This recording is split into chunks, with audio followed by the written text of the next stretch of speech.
Hello again, Cool Trooper here. Back for some more Lycanites equipment combos. And yeah, I'm doing another pike in a row, but that's okay. There'll be more variety going around periodically. Never know which one I'll be in the mood for making. And so this one shows an interesting idea. The thing is, I'm kind of a little inspired by one of the legendary weapons in Magic's Gathering. In this case, I'm inspired by Shadowspear, about what it could do for you. And so I decided to make this weapon be really nasty at leeching life from enemies. So it just ripping through like what would normally be a good portion of their armor. So yeah, a pike is definitely a good weapon for that. So I am going to be just shredding something. Although I won't necessarily have much armor, but it will have a lot of health because I'm going to be going up against an iron golem this round. Now, as for the weapon itself, as usual, I'll be going over the parts and where to get them, and kind of how everything plays into the overall design. So, yeah, this will be another one of those happy hunting expeditions if you're trying to follow up on this weapon. Uh, Again, never mind nymphs, they're friendly. But, yeah, as usual, the blocks you'll be needing for this includes well, you really just need the Master Equipment Forge, but getting there. Well, also you'll be needing the Equipment Infuser. But, yeah, getting there, you'll be needing the Lesser Equipment Forge, which is a crafting table and a wooden axe. Then you add an iron block to that to get the greater one. And you add a diamond block to the greater one to get the master one, which is pretty much the best one and the only one you'll be needing long term because it can handle all the part levels and doesn't have to downgrade anything. Now, as for the equipment infuser, that is a lesser equipment forge surrounded by lapis lazuli in the crafting table. And you can see that. Oh, are you here to see how it's modeled off? It's a very interesting coincidence. So, yeah. The nymph decided to look at my models. Okay, there's also one over here, nymph, but you're probably not going to be able to get all this distance here because you usually don't fly very far from any one place, so there is that. But yeah, to make this particular piece of equipment, you'll be needing, well, I can flip over here. You'll be needing an int arm, and you'll be getting these when you harvest trees, especially vanilla wood, but sometimes modded trees will also count. I have had a few pop out of them before. It happens. And it'll work better if you're using either a vanilla kind of axe, one that's registered properly, or one of Lycanites' things that counts as an axe. This one, however, does not, so just saying that you'll be needing something else to do your tree chopping. But an int might show up. Sometimes they also just randomly show up in forests as well, so that can also happen. But, so when you're hunting down the arm, that's where you're going for. Now, this one's important for more than one reason. For one thing, to get all the properties I wanted right, I really needed to have something that gave me a pommel, so this is another fully extended version. Now, it also, and here's where part of this comes in. The thing is that Shadowspear gives you, gives whatever creature it has it on a power and toughness boost, lifelink, and trample. So I wanted to create something that that represented just an absolute pummeling spree that also grants you health. It also has another ability that I don't think is going to really factor in too much, but this one kind of equilibrates that with some other things that kind of make do. So maybe in the future I'll have like a 2.0 version that really follows, but for now this is kind of as close as I could get overall. And so the fact that this grants you leech ability so that you basically have lifelink is the big deal. Now, it will have a pommel, that's a Vespid Stinger, and that's mainly to give it penetration, and it has to be the level 3 for this. Maybe the level 2 might have it, but I don't think so. I think you have to go level 3 to get penetration. It will also grant you the ability to poison your target, but that's kind of a little, just a little bonus in this particular case, because the design is more about penetration, amping up the damage. That way you can get past powerful armored foes, and kind of charge up a bit on your own. Now, it is something you'll be looking for mainly in jungles when it comes to Vespids, but it might also show up once in a while if you have events enabled with the event known as the Swarm. so you might wind up having Vespids come to you if you have events enabled. They are disabled by default in modern versions of Lycanites mobs, so if you remember them and their wonderful voicing by Mr. Gooderness, just remember that you might want to go to the configs if you want them on. For a headpiece, we have a warg skull. Wargs primarily show up in forests, which may in fact border the jungle that you're looking for, and you'll also be getting the int arm from the nice forested area, so that's kind of a big theme that's going on here. So, yeah. Now, this one adds a little bit of sweep, but the big thing is it paralyzes the target and adds bleed. They'll probably be paralyzed too long for the bleed to take effect, because it mainly damages something whenever it moves, and paralysis will hold them in place.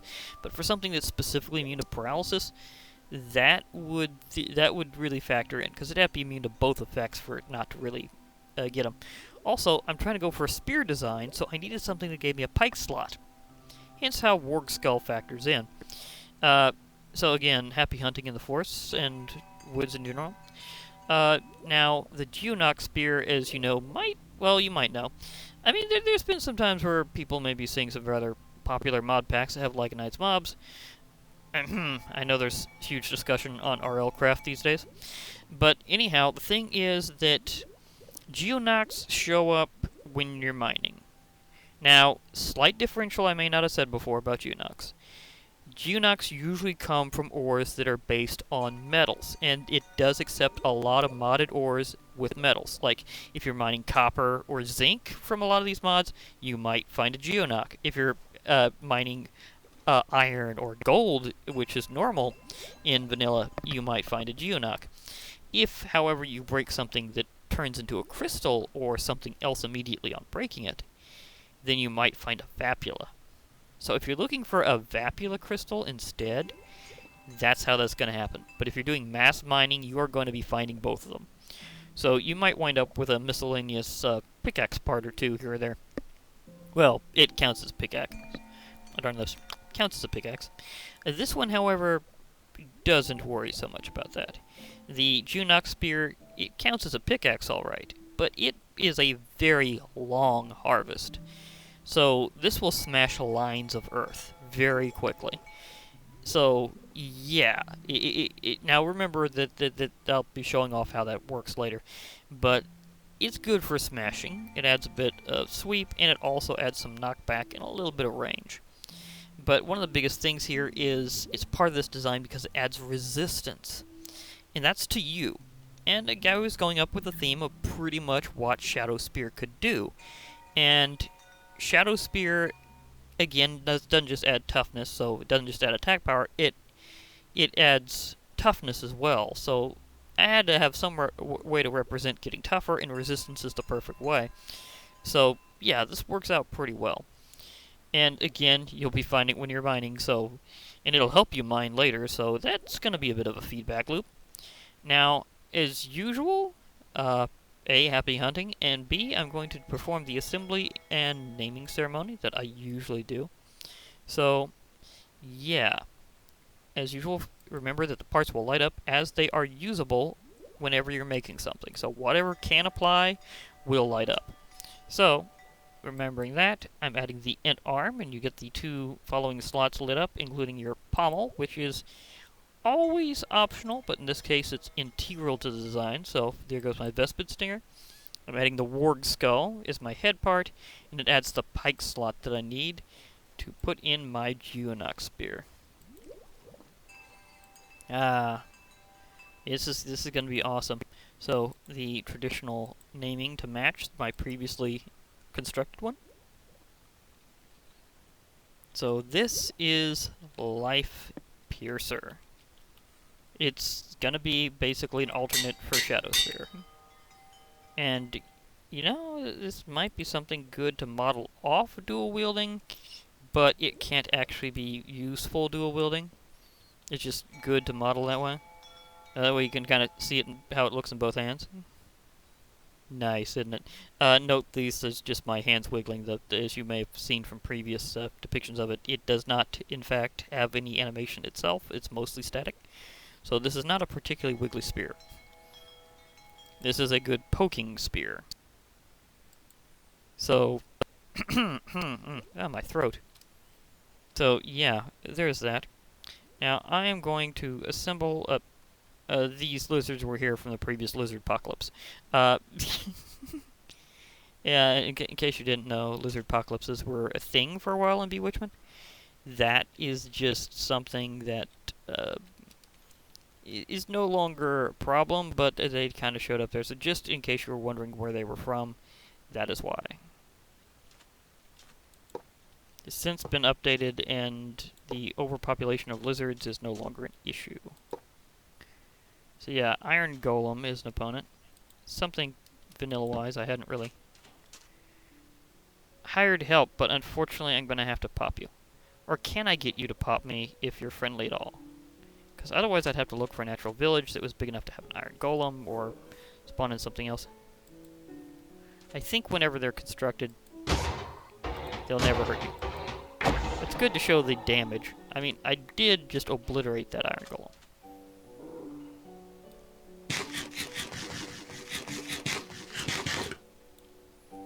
Yeah, it was mostly good to illustrate the how hard it really hit. So I might need to find an equivalent golem. I don't think there's any local villages big enough to do that, unfortunately. But it does show what kind of smashing power it really has against a mob. Well, if something else hostile shows up just right, I'll probably go for it. Obviously that's not lizards, because they're not hostile. They're just being lizards. So ignore them. They're fine. I just want to look for some exposed rock. So I could also maybe smash something else along my way. So if, oh, say by any chance there was something more neutral, like one of the hunters that happens to be my path, it might happen. I just want to find exposed rock. I don't want to go digging around for it. I just want nice exposed rock. And oh yeah, speaking of digging, that's from my previous digging. Or there's something else I could do. Is there a... Oh, those guys could work. I don't have any projectiles with this, though, so it's not like I can range them. And, of course, don't want to send them off the other way. Oh, well. I'll find some rock. Oh, over there looks like some good rock.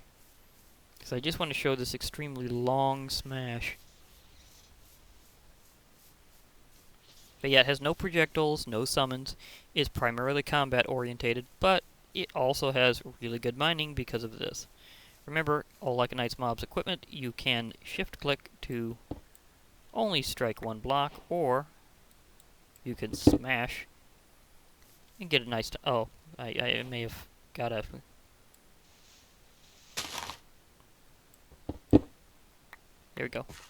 But yeah, also remember that it does have a special ability that it acts kind of like Vein Miner.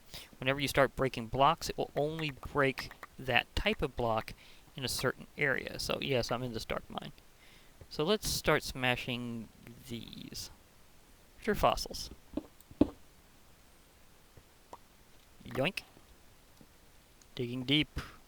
Okay, getting achievements from doing a equipment review, or equipment demonstration. But yeah, note how it only strikes the type of block that you hit. That is something specific with this kind of thing. It will not attack other things. Will not attack, no. It will not harvest other things at the same time. So you can use it for vein miner-like ability. Even whenever you don't know specifically that there's a vein, you can go for it. But note that it creates a perfect tunnel every time. It's a 3x3, several blocks long. I think it's like 16 on it. Let me see. Mining, okay, damage 13, attack speed 3.4. It says 1x1 block times 16, but I know it's a bigger area than that. Because, well, you just saw it. It hits a 3x3, 16 blocks long. Okay, if I'm gonna get these guys mad, I might as well... Well, I might as well try, just to show how fast they really fall. Note they're paralyzed, so they can't do much against you. Now these guys are neutral. They will normally fight back. And those guys were pretty high level neutral at that. Like one of them had like nearly the health of an iron golem. This guy not so much. He just got 2-shot. But there was an iron golem that I obliterated in about 3 hits. So this thing's pretty powerful. It will, if you need to get past an enemy that's been resisting you for a while because of heavy armor or something, this will probably help you out quite a bit. Also, I think pikes might specifically help against armored targets. So that's something that I think at least was planned. I'm not sure if it's actually current. But it was planned to be a thing, that they would help you with having an armor-piercing property. So even if that's not currently in, think ahead on that one, that you might want a pike to really smash through tough foes. And if you're going for a particular design, you might go with Lifepiercer. It seriously is just one of the pokiest of pikes. Okay, well anyhow, I'll be logging off. Hope to hear from you all later, and bye for now, everybody.